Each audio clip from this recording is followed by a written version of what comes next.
retrovirus, one of the virus causing the most dreadful diseases in the world called AIDS. This retrovirus has a structure like this, which encloses an envelope of RNA genome. This RNA genome, when infects the normal cell, get introduced in it.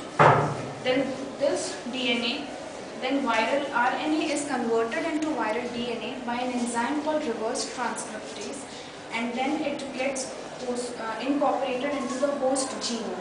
Then it directs the host genome to produce the new viruses, and in such a way acts like an HIV factory. So the new viruses can infect the other cells also, causing AIDS in all the cells.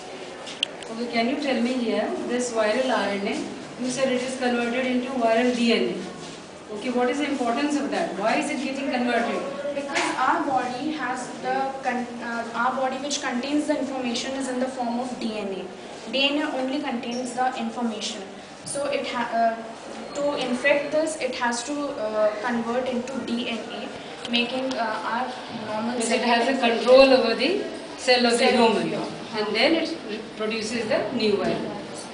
Okay, then what is next this virus is doing in the body?